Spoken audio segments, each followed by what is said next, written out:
Welcome back to Microsoft Virtual Academy Security Fundamentals, course 98367. Yeah, you've actually kept that the whole day without looking it up. It's actually pretty impressive. I keep waiting every time you see it. I'm like, 365, 366. Nope, you 367, 367. We are now at Module 5, protecting servers and clients. Which is, sadly, our final module for this course. It is. The time has gone by pretty quickly. I am Thomas Willingham. I'm here with Christopher Chapman. Hard at work, as you can see. And we are here to facilitate and present information for you to help you better understand security in an overall conceptual manner, to kind of plant that seed for later so you're like, oh, wow, that security stuff was interesting and I know where to go, or it was not interesting, I don't want anything to do with it, but I know that there are certain aspects I need to take care of that need to be mitigated. Yep. So let's talk about Module 5, protecting servers and clients. So the module overview, we're going to talk about protecting your computer from malware, protecting the client computer, protecting email, the server, and securing Internet Explorer. So first of all, we'll talk about protecting your computer from malware. Malware, malicious software.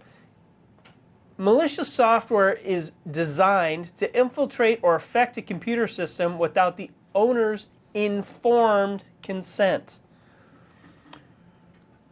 I think that's a little difficult because typically malware, the owner has consented, but not the level of consent that the malware takes. So typically it's a Trojan horse type thing. Maybe somebody's done a search on something that's really popular at the time. Seahawks winning the Super Bowl, tennis star, Scarlett Johansson in the Super Bowl commercial. They've searched on something.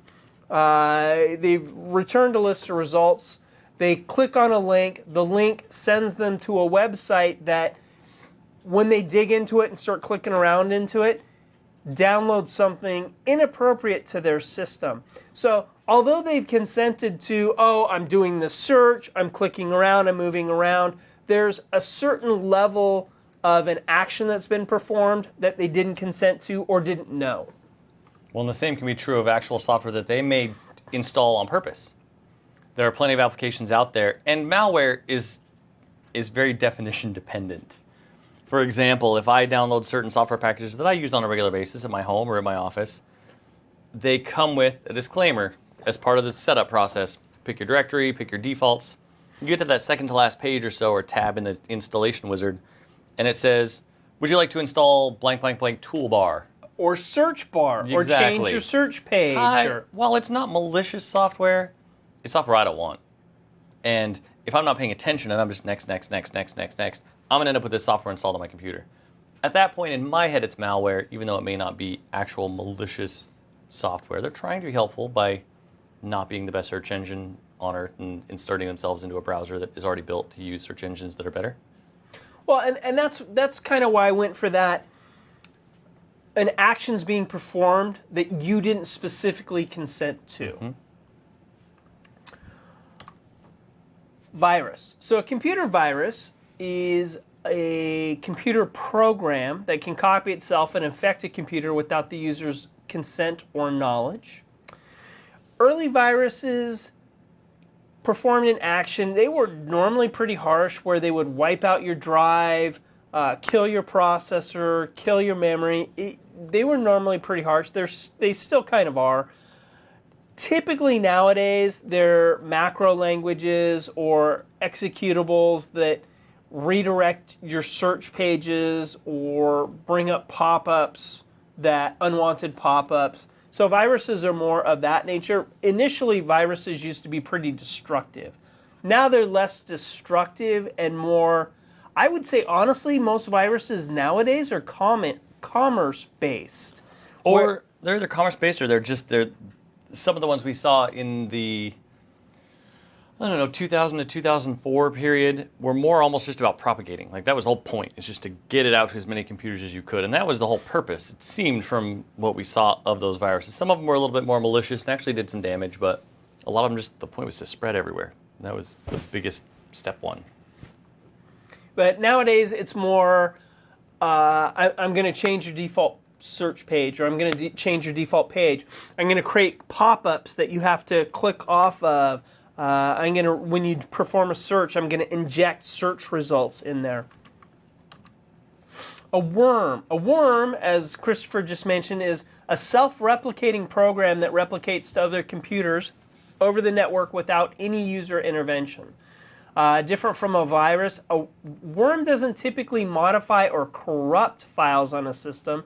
Instead, it consumes bandwidth as processor, memory, and just kind of chokes resources on your system. So it uses your system to basically focus on this virus, or not this virus, this worm. So instead of being able to perform work, you're performing action on this worm. Yeah, and you'll see, this is another one of those terms, like we talked about routers, gateways, switches, how the terms have kind of gotten muddled over the years. Virus and worm have as well. Yes, the definitions are very clear. The definitions don't change, but people will use them interchangeably. So, Personally, when I think of worm, I think more back to Unix systems. Worms, to me, are more like a Unix-oriented thing than like a Windows Server-oriented thing. That's just me, though. So, Trojan horse and spyware. Talked a little bit about this. Executable program that appears as desirable or useful. Maybe you're surfing the web and, oh, here's a perfect example. Little information box pops up that looks very official. Your computer's infected by a virus. Click here to clean. oh, I love those. Spyware is a type of malware installed on computers that collect personal information or browsing habits, often without the user's knowledge. You think about it superficially, and you're like, "Oh, that's not that big idea." Here, it'll collect some information, and we'll see what websites that I go to. Think about mail programs or sites that you surf that now all of a sudden have those targeted ads.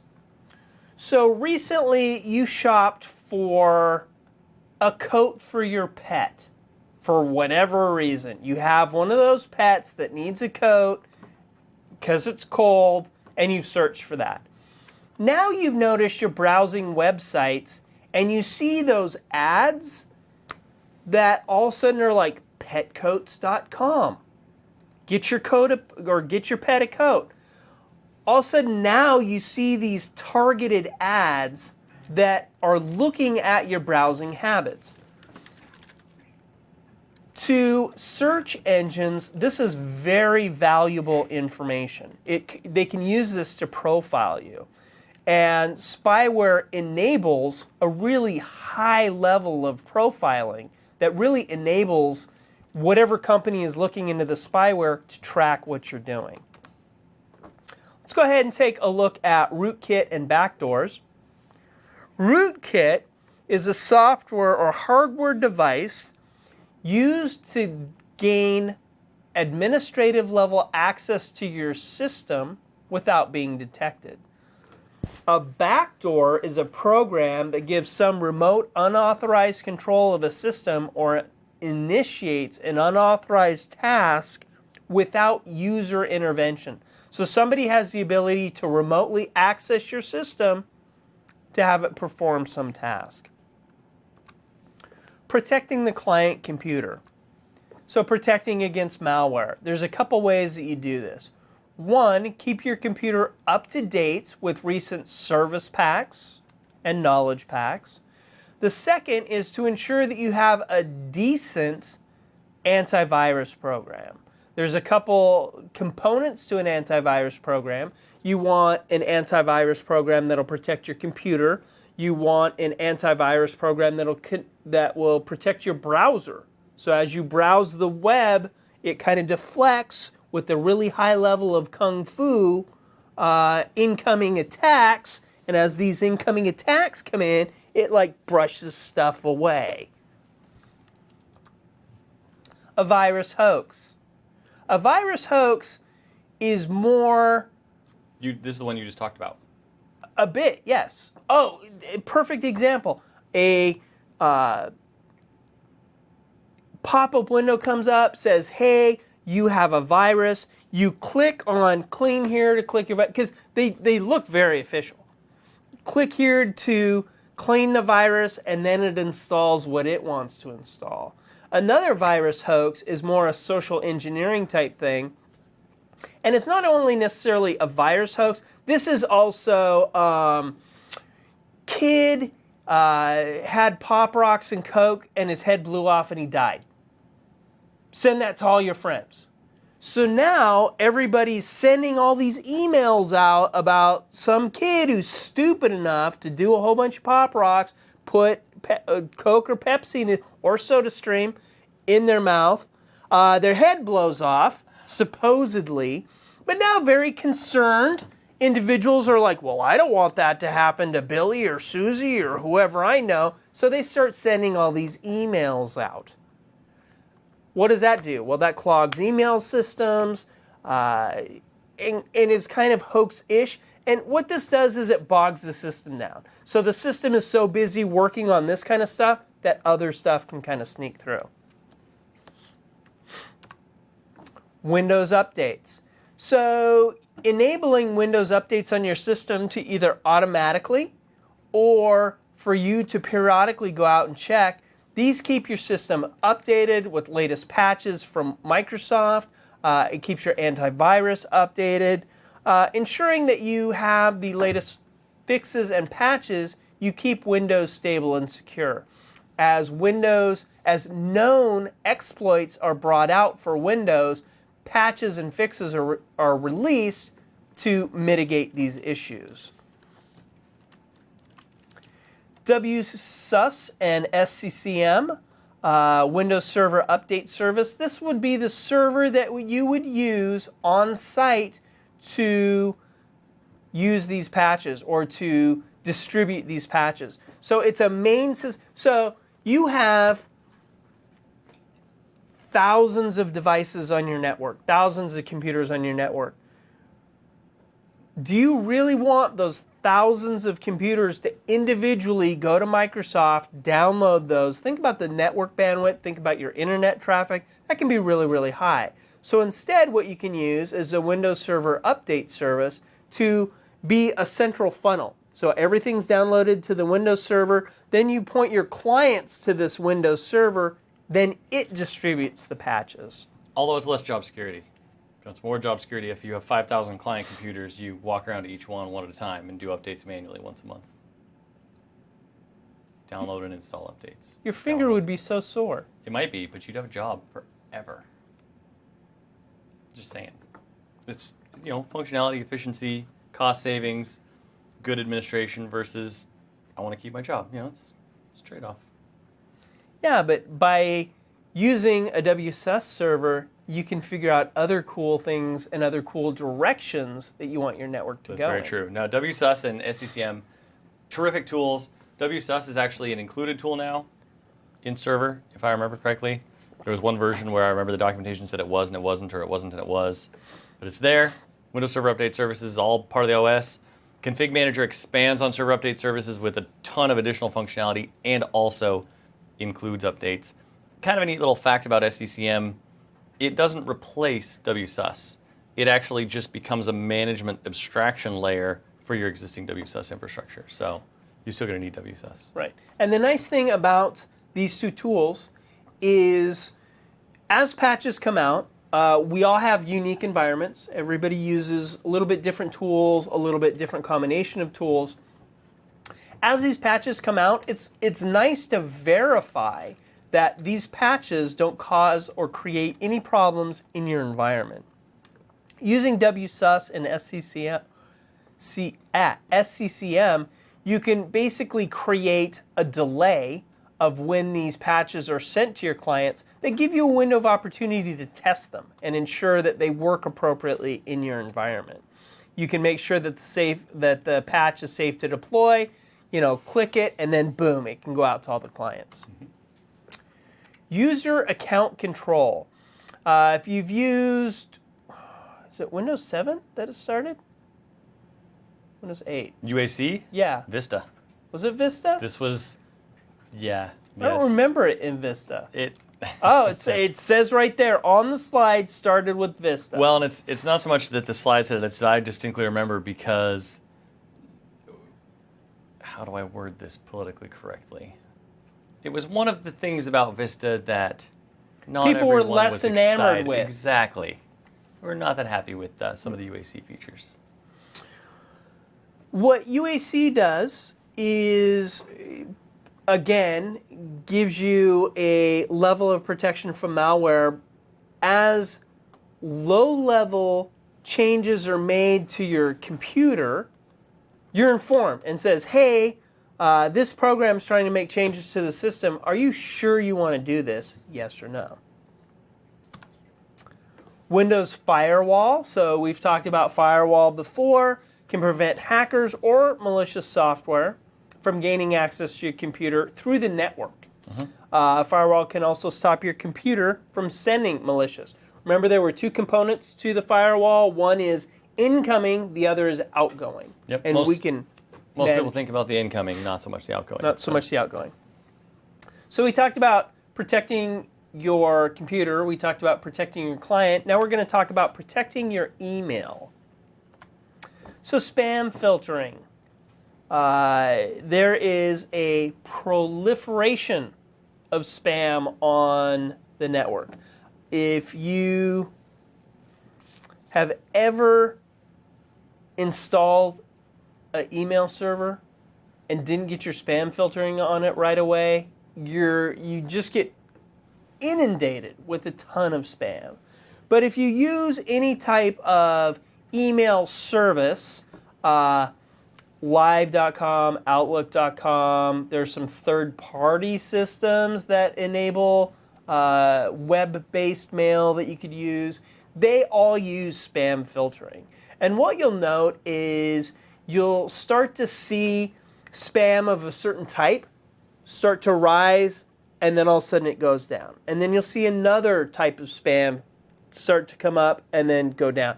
So what happens is these mail providers are monitoring this system, and as they see a certain level or a certain type of spam come out, they counteract it, they mitigate it, and then as that's mitigated, then the spammers basically jump to the next. Nope.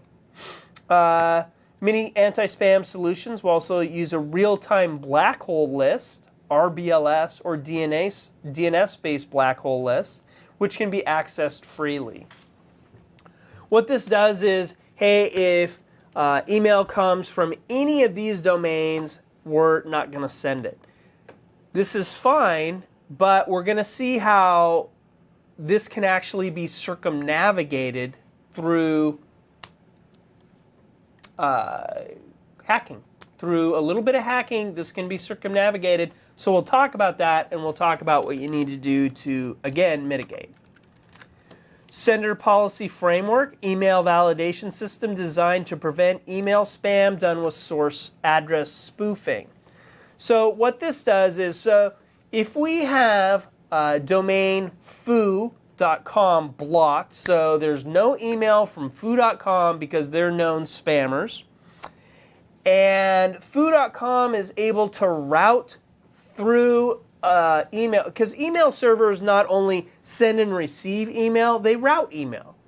So they receive incoming email and they're like, oh, okay, who's the destination, who's source, who's the destination, and they route it. If the routing functionality isn't locked down well, what can happen is a bad domain, foo.com, can send it to the routing server, the email routing server, and say, oh, I'm not foo.com. I'm somebody else. I'm emailisdandy.com. So from email, and then the server looks at email.isdandy, and they're like, oh, hey, that's a great place, and send that out. So if email for domain is not sent from a host listed in the DNS SPF, it will be considered spam and blocked. Ha take that, nefarious emailers. Or people with your own email servers who don't know how to set up SPF records and might not be able to get email in and out of different networks. Correct. SMTP relay, actually I was just talking about this. Simple mail transfer protocol, used to transfer email from one server to another. Responsible for outgoing mail transport, uses TCP port 25. Again, talking about TCP and ports, networking fundamentals would be a great course to look into this further. You may think that your email servers are used only for your users to send and retrieve. This introduces that relay mail. You only want your internal servers to relay email through your mail servers. And spammers look for unprotected SMTP servers to relay their email through. And that's where we go through that that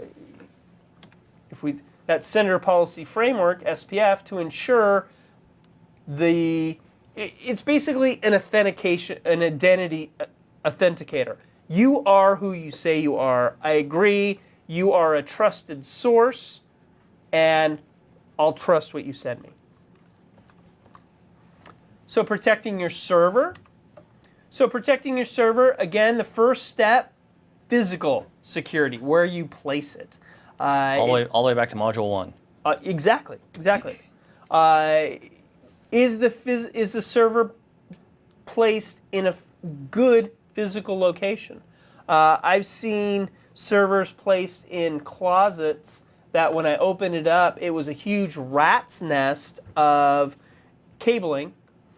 And since there was no ventilation, it was like 140 degrees in this little closet area. That's not the best. And even though it was a locked room, they're like, well, we have it in a locked room. CIA, confidentiality, integrity, availability. If the server overheats and goes down, it's not going to be available. If it overheats and corrupts data integrity. So ensuring that it's not only a locked room, but a locked, well-ventilated room with stable access to power. So it talks about hardening the server. To harden the server is to reduce that attack surface, as we discussed earlier. Microsoft Baseline Security Analyzer. I was going to say that was a beautiful segue for my demo coming up. So, ta-da, there we go. I'm here to be of service to you, Christopher, and to set you up in the best possible method. I like it. Well, the slides do that as well. It's kind of nice. I can see it coming. I'm like, oh, I know what's going to be coming up here in a minute. Yep. So we have the MBSA, a software tool released by Microsoft to determine the security state of a system by assessing missing security updates. So it runs on your system and says, hey, per the baseline, here's what we've established as a reasonable baseline, and here's how you compare to that baseline. Mm-hmm. These are missing. This is enabled that shouldn't be enabled. So, and then it gives you a report. Then from that report, you can evaluate and say, well, in my environment, this is okay, this is okay. Oh, I need to fix these things. One thing about security is awareness. One thing that you're going to find is security is a huge treadmill, and there's always new stuff coming out. There's always something new that will trip you up that you just didn't know about. And a lot of these holes that hackers and nefarious people connect into are holes that are relatively new or that have been around for a while. And again, the information just hasn't been sent out to people, so they just don't know to correct these issues. That's why it's important to make sure that your devices are updated and patched and the fixes are applied. Secure dynamic updates in DNS. So later versions of DNS enable dynamic updates of resources in DNS. This is good because we know clients use DHCP Dynamic Host Configuration Protocol, see Networking Fundamentals for further explanation. But Dynamic Host Configuration Protocol enables the ability to temporarily get an address. So as a system has an address for a little while, it reboots, it has a different address. Dynamic DNS enables these clients, as they get new DNS addresses, to change and modify their DNS addresses and to modify their updates. This is fine, but we go back to DNS poisoning or adding incorrect DNS entries. We want to make sure that that's disabled. So with unsecured dynamic updates, any computer can create records on your DNS server, leaving you open to malicious activity. Again, Microsoft.com can be redirected to this website for badpurposes.com. It could be redirected to anywhere. And I've never, ever done something like that to a friend as a prank. That would be just good times, especially if it's something that they have to use all the time. Or so, well, yeah, definitely. Something that they're expecting, not what you set up to point to. Well, and so now secured dynamic updates in DNS, that's a pretty high-level thing. Done at a server level, a person could change a host file locally, so only that client computer is affected. Less fun than an entire network. True, that's totally true, but on a more targeted level, you only want to target users going to a specific website or whatever, download a new host file, overwrite. So now you have a new DNS entry. You look and say, oh, hey, I'm going to the right DNS server. I have no idea why I'm being redirected. Then you look at your host file and see this new weird entry in your host file. So now we have a demo. Christopher's going to show us MBSA. I am. Take it away, Christopher. So I've got on here, I was all set up. There we go. Here it is. I've got the download. I've got the latest version. There has been an update put out for this recently, post 8.1 and server 12.12 R2. I'm going to actually go through the whole thing. I'm going to install it real quick. We're going to run it really quick. It's not a terribly long process. It's only 1.7 megs as an installer, so it's not like installing Exchange or SQL. And every now and then I like installing things like this because it takes 10 seconds. And as I say that, I jinx myself, and it's now going to take 2 minutes. I'm going to sit here and stare at this screen while it thinks. You're going to will it to install faster. I did. See that? Look at that. Done. MBSA is installed. Check computers for common security misconfigurations. Now, this is a good thing. I'm running on a DC. I've made local group policy changes. I've made actual domain group policy changes. We're going to take a look. It's pretty simple. Scan. Computer name. It already wants me to scan this one. I have IP addresses. There are none listed in here. I can scan if I want to. I'm going to leave the defaults. Down at the bottom, you see, check for Windows administrative vulnerabilities, weak passwords, IIS, SQL, security updates. Just leaving this as is. Start scan. Now, I don't believe this will take too long, but we'll come back to this. If we want to go one more slide in, we'll come back and take a look at the results of this.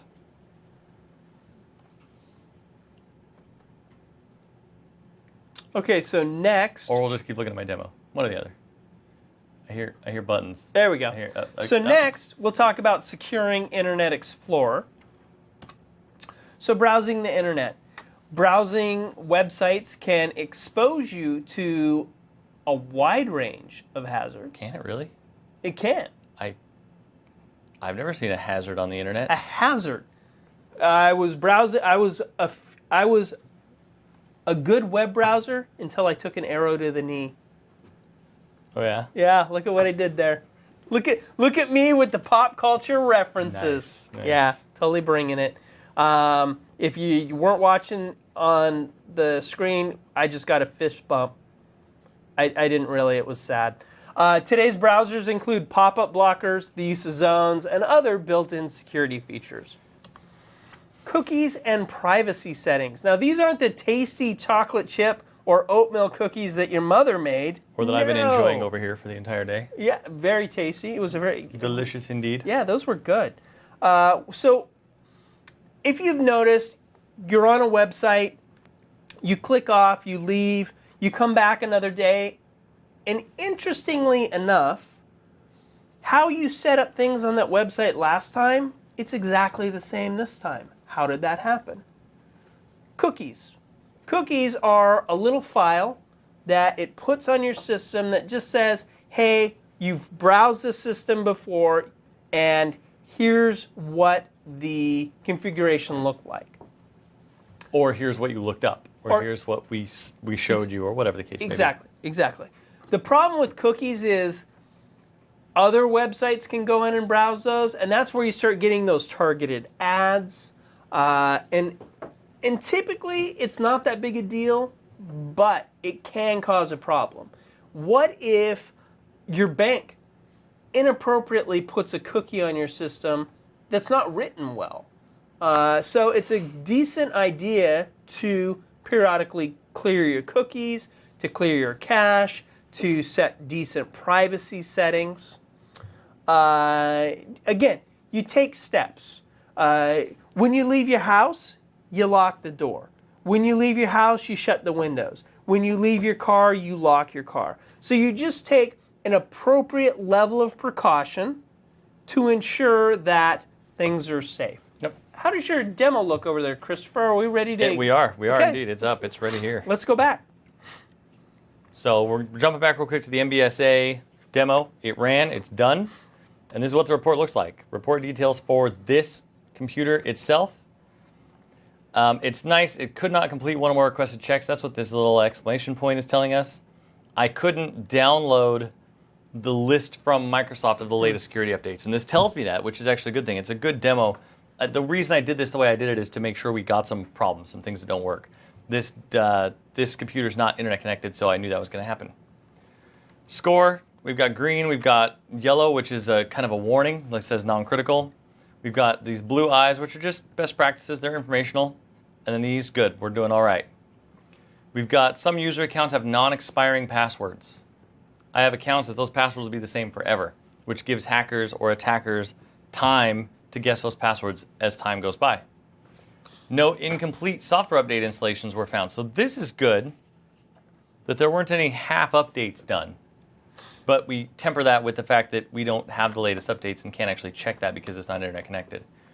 Windows Firewall is enabled and has exceptions configured, is enabled on all network connections. Now, this is best practice. It's not telling me something's wrong. So these are things that we like. Updates are automatically downloaded and installed on this computer. So this is just a setting. This can be, however, a little bit of a miscommunication or misinformation. It's not telling me that they are all installed and I'm up to date. This report's telling me I have configured the system to automatically download and install updates, which is a good thing. It's what they want me to do. All hardware using NTFS. No auto logon. Yes, you can configure this. Yes, you can configure this, I'm pretty sure, for domain controllers. I don't know because I've never done it because it seems like a horrible idea. I feel like I did configure auto logon on a DC a couple of years ago as a test just to see if it would actually work, I think. I'll have to retest that now. It's been a long time. But you can definitely set up auto logon on any normal domain client member server.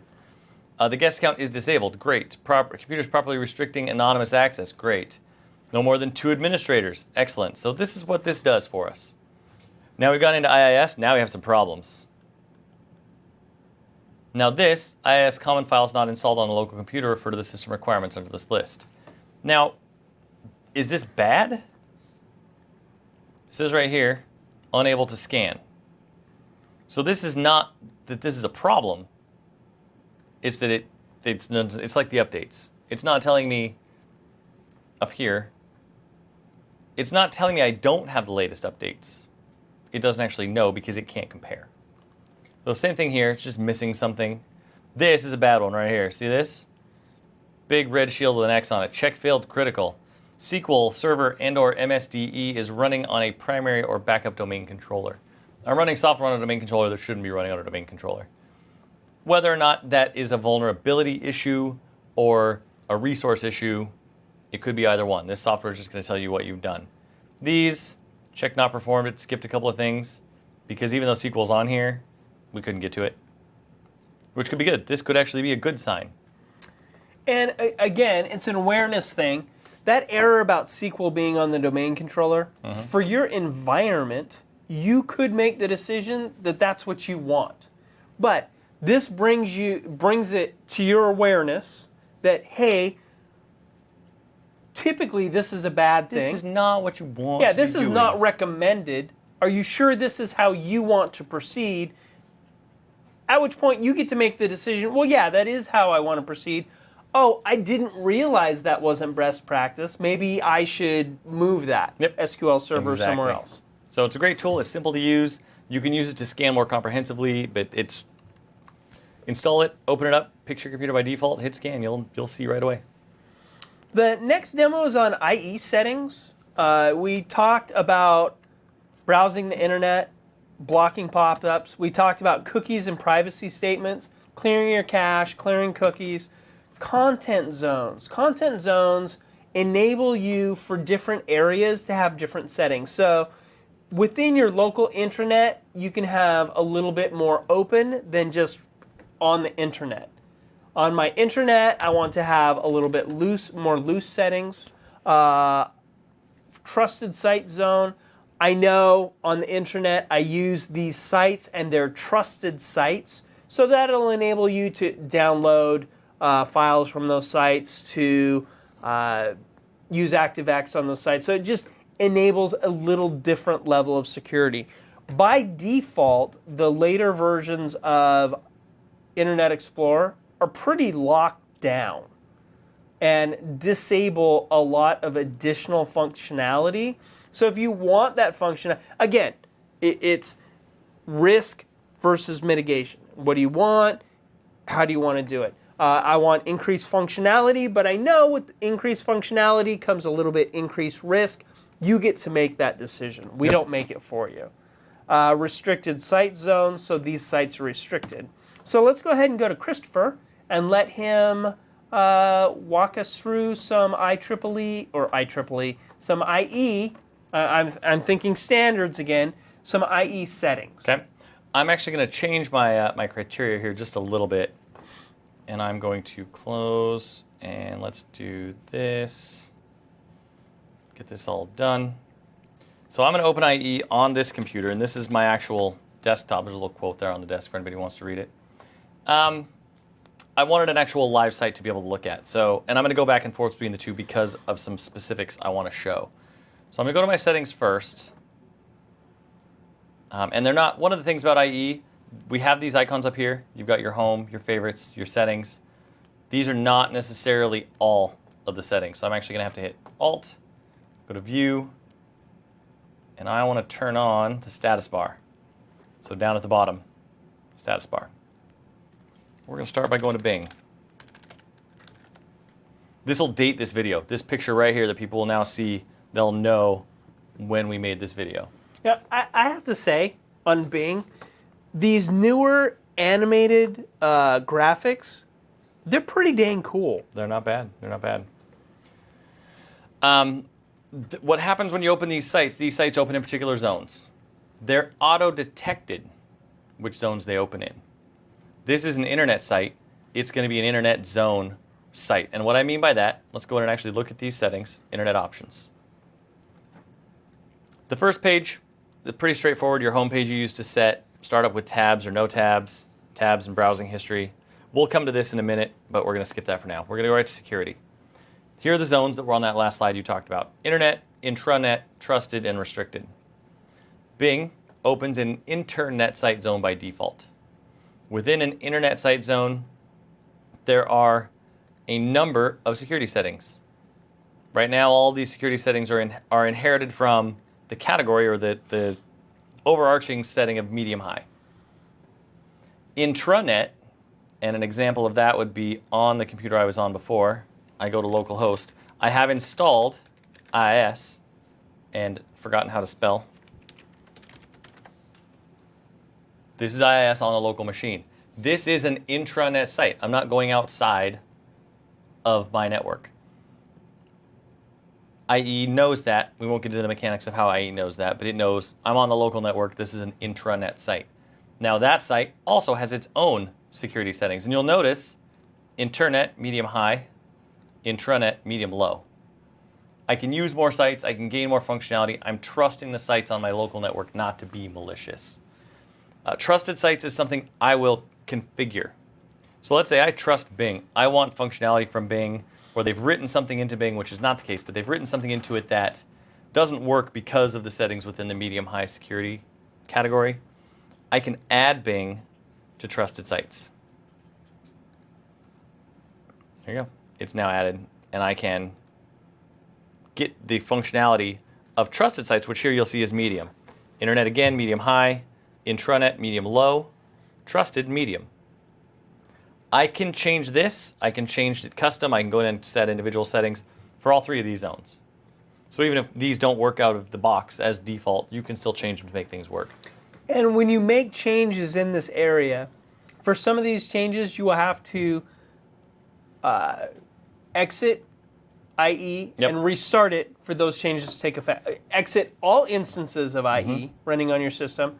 Basically, so when IE starts back up, it can look at those settings files and take those new settings. Yep, that's true. So we'll jump back here real quick and we'll look at this browsing history. We talked about those cookies. We talked about information being saved to your computer by sites. We can get rid of all of that right here. We're not going to go into all of these. I mean, we're trying to keep this broad. I'm not going to spend a lot. It's not an IE course, so not too many details. This is the big one, again, security. Privacy, this is cookie settings. Blocks third parties who do not have a compact privacy policy. Restricts first party. This is the only other tab we'll actually look at because it is security driven. We're trying to keep malicious information off your computer if we can help it. The pop-up blocker and disable toolbars and extensions when in-private browsing starts. Anybody familiar with in-private browsing? It's pretty slick. You ever use it? I do. Let me close this and open this. So you use keystrokes to open that. I did use keystrokes. Control-Shift-P. There you go. Control-Shift-P is your friend. When in-private browsing is turned on, you'll see this indicator right here. Helps prevent IE from storing data about your browsing session. Includes cookies, temporary files, history, and other data. Toolbars and extensions are disabled by default. So this may be a somewhat limited browsing experience depending on the site you're going to, but all of the concerns we have for security aren't concerns on this computer. Now, that's usually a good thing, but it depends on your motives for turning on in-private browsing. That's all we'll say about that. Well, okay, I'll give you an instance of why I use in-private browsing. I use in-private browsing because I have my Hotmail-oriented account. Dating myself, I use Hotmail. I have my Hotmail account. It's Outlook.com now. Okay. It's still Hotmail, though. You still have the Hotmail. Yeah, so you should get an Outlook.com account and link to it. So yes, I've actually done that. I've updated myself. But so I have my Live account, my Windows Live ID, which apparently they don't even call it Live ID anymore. Now it's like your Microsoft account. Microsoft. Not confusing at all for employees of Microsoft, by the way. Correct. Log in with your Microsoft account. Okay. Okay, which... Why no, doesn't not work? that one. Not that one. Yeah, it's... So I have my, we'll just call it for this purposes, your Windows Live ID. I have my Windows Live ID, and I have my internal company-oriented Microsoft account. I have on some sites entries for both of these. Windows Azure. For Windows Azure, I have a Hotmail account that's attached to my MSDN subscription, and I have an employee account. As I log in, typically, I want my Hotmail account, but there are times I want to use my Microsoft account. When I want to use my Microsoft account, I open private browsing because all those typical settings in a browser don't apply. So when I go to Windows Azure, it prompts me for login. It doesn't say, oh, I know what you want. It goes back to default behavior. Well, because it doesn't have anything to draw from. It's like, I have no prior history of you doing anything. Correct. So at that point, I'm able to log in with my alternate credentials and log in, perform whatever actions I want to perform, log out, and yet the credentials I normally want access using, I haven't hampered those at all. I haven't logged out, logged into another account, and basically interrupted this account system. So that's one of the ways I use it. Yep. Another way that you could use it is to browse for presents for your significant other that you don't want them to be able to go into history and look for. This might be the best use of in-private conversation I've ever had about IE. That is a very, very good use of in-private browsing on your personal computer. I am here to be of service to the people out there. I'm going to remember that explanation forever. Yep. And So ever. when it's time, Valentine's Day, Christmas, birthday, whatever, Random Thursday. Random Thursday, and you're thinking, I need to give a gift for my spouse, significant other, whatever, pet, you're getting that coat from petcoat.com, you can do it. And it will not be tracked. And that dog will never know. We'll never know. Won't know what hit him. They'll be, little puppy will be walking along. Next thing they know, they have a coat on, and they're like, holy crap, how did I get a coat? And even though they couldn't find it in your browser history. No, didn't see it coming. That's terrific. Just saying. I like that. That's great. So I think those are the IE settings we're going to go over. There are dozens more IE settings. We could be here for days, but again, it's not an Internet Explorer course. Those are the security ones. The security tab that covers your actual security settings. The privacy tab, which covers your cookies. So that's it for IE settings. And speaking of that being it, that's really it. Oh, awesome. We're closing off on some IE. So again, Microsoft.com/learning, Yep. excellent resource. That's what we got for security. So that's it. We I have mean, that's what we have for security in this course. in this There's course. Oh, yeah, plenty we've more. barely scratched the surface. Yeah. That's me scratching the surface figuratively, not literally. I wish I had a surface. It would make more sense. Oh, see, now that would be bringing the magic. It would. So and the sound effects added by our production team in the back. Well, again, the producers bringing the magic from behind screen. They are indeed. So I think that covers it. So Yeah. yeah, we got our courses, books, exams. This exam, line it up. Now you've taken this course. We do have some study guides available online that I do believe will be linked in this course. They'll be the study guides for the exam itself, so you can take a look at that. And otherwise, watch for us next time. We've got 2 more of these infrastructure-based MTA courses to get up on MVA in the future. And I know that we're going to post this on MVA at some point, and there will not be any gauge of future or past. So they'll all 4 be there when I'm talking about putting up 2 more. They may all 4. There are 4 total. So if there are 4, we're not putting up 2 more infrastructure MTA courses. Yeah, the bottom line is there are 4 total. Right now, there's 1. There's 1. As of the day we're recording this, There's 1. This will make 2. This will make 2. Eventually there will be 4. There are 2 others. There are. Look at the other content on Microsoft Virtual Academy. There is lots to Great look at. content out there. And it's not just administration content. There is development content. There is web-based content, IIS, a whole bunch of different language stuff. SQL stuff, Exchange. Anything that you would want to learn about Microsoft-oriented, MVA is most likely covering. Yep. Yeah, mostly. We're getting there. Yeah. If we don't now, we will at some point. I'm a huge. I love MVA. I not only I'm a presenter. I'm here because I believe in the program, but I watch a lot of the videos. You're also a client. I'm not just the president. I'm a hair club member, so I'm not just a presenter. I'm a student, and I like it. I watch a lot of videos. Now, I'm not going to tell you how many of those videos I'm in, and that I'm not just watching my own videos. I watch other people's videos because that would just be awkward. I watch other people's stuff. Other people have some great content. That's how I learn. Hopefully some people are watching my content. And we've actually gotten some emails that people are watching our content and have passed tests using our content. So, and if you for some reason jumped into this and you're in Module 5 without looking at Module 1, if you want our contact information, it's in the first couple of slides of the first module. Feel free to let us know if you're watching, if you're enjoying, if you want to see more, different topics, whatever you want. And if we can't answer your questions, we'll get you to people who can. We'll get you the resources of people that can help you. So come back. Watch MVA more. Yeah. That's all I got.